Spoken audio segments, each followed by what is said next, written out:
A few weeks back, a news network had covered a story which left the public fouled up.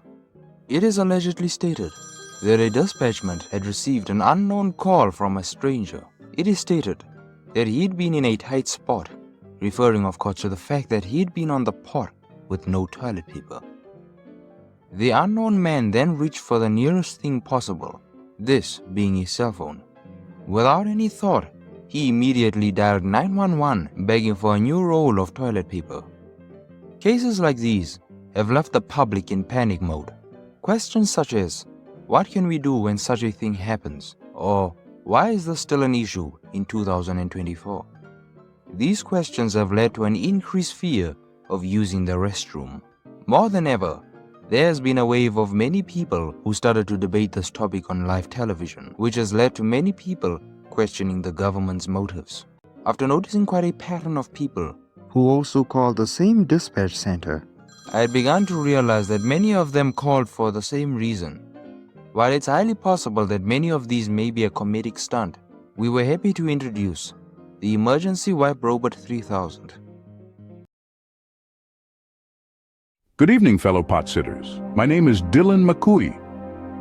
Let's take a stroll down memory lane to a time not so distant when I found myself in quite the predicament.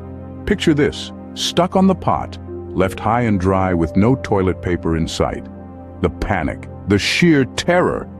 My mind raced, considering every possible solution. And then, the unthinkable crossed my mind. A desperate last resort. I had no other choice. I was about to dial 911.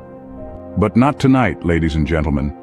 Enter Boner Garage Studios, the knights in shining armor, the proverbial cavalry that rode into my loo of despair. They've created something so magnificent, so spectacular, that it's been hailed as the greatest thing on earth. Let's just say it's the kind of innovation that could save your dignity, and perhaps your pants too. So here's a toast to Boner Garage Studios, the heroes we didn't know we needed, the saviors we didn't know we were waiting for. And as for what they've saved, well, let's just say it's a part of me that's very grateful indeed.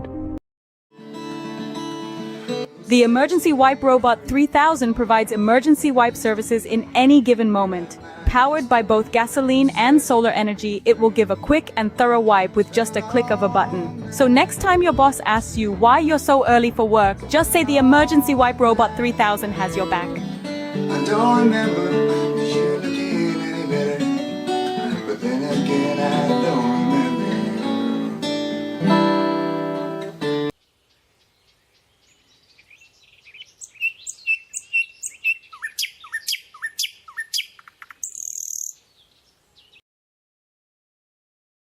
We now would like to present a hymn by the faithful doctors of St. Swithin's Hospital. Hold on to your seats, ladies and gentlemen, and sing along in your minds. I'll sing you tenor. Green grow the patients, oh, what is your tenor? 10 for the 10 with the varicose veins. And 9 with appendicitis, 8 for the 8 with rabies, 7 for the 7 with the sty in the eye, and 6 for the 6 with gallstones, 5 with the symptoms of the pox, and 4 with the belly acres, 3 with a virus, 2 the little white boy suffering from hemorrhoids, 1 is one and all, and he's of Jordan fever.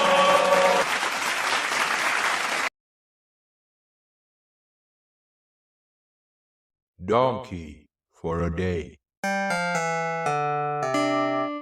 Good evening and welcome to the 5th official episode of the Micheal Salinger Show. I am your host, Frankie Grayson. Tonight in particular, we had a case which quote-unquote made many people scratch the back of their heads. It is one of those stories where the villain actually wins. Join us as we tackle down a case where narcissism plays a detrimental role.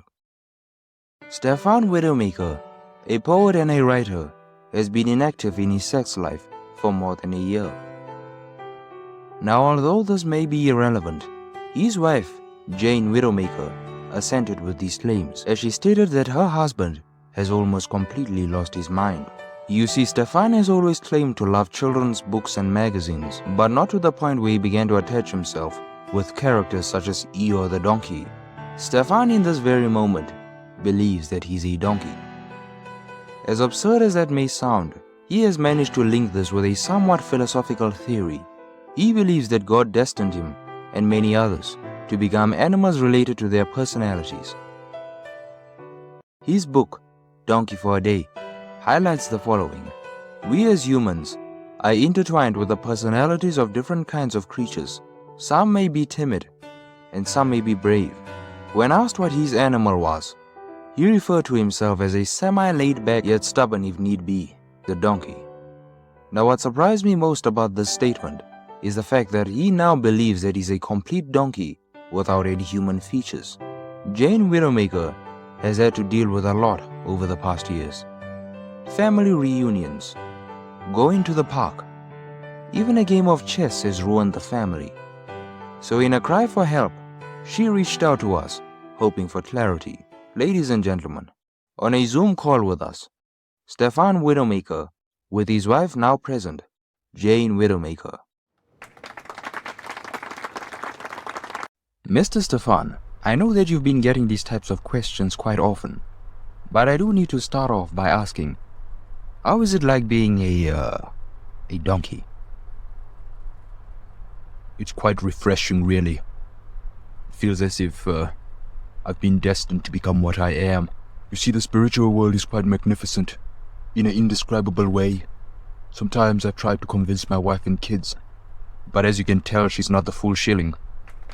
Speaking of your wife and kids, I only just learned that you had 2 sons.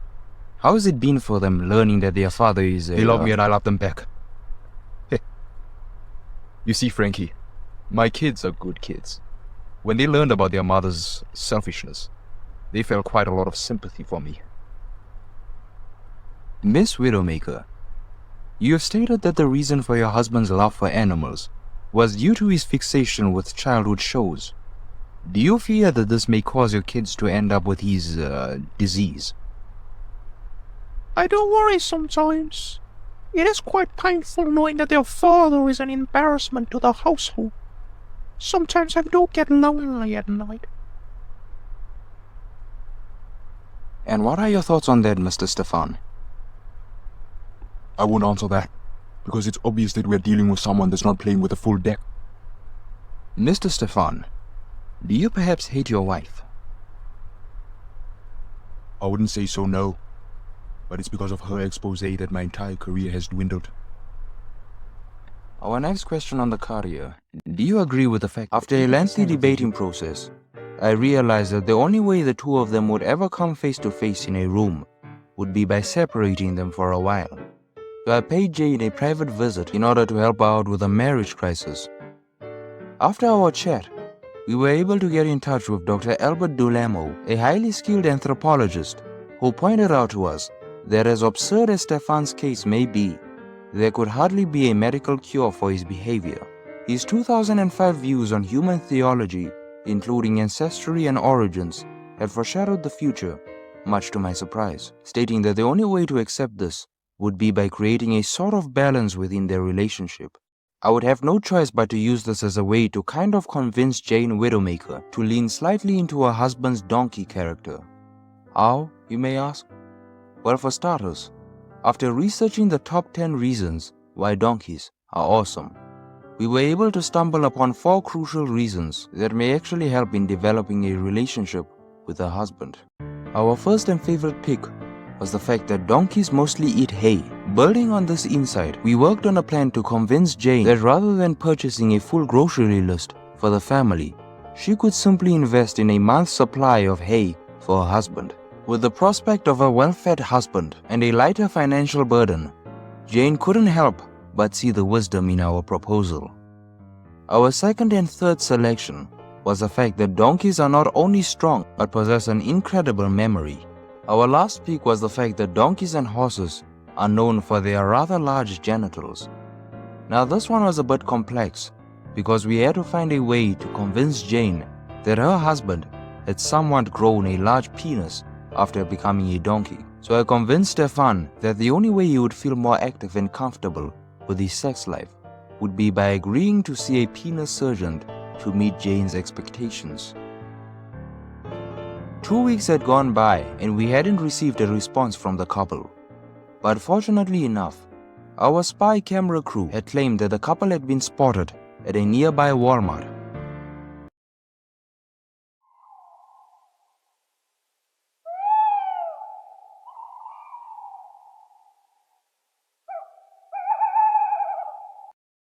We now would like to recite a poem by Sir Abraham Foot Massage. O me, O life, of the questions of these recurring, of the endless trials of the faithless, of cities filled with the foolish. What good amid these, O me, O life?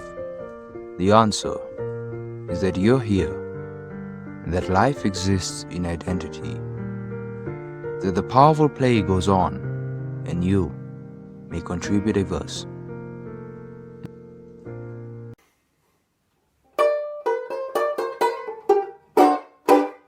Kiss me goodnight, Sergeant Major.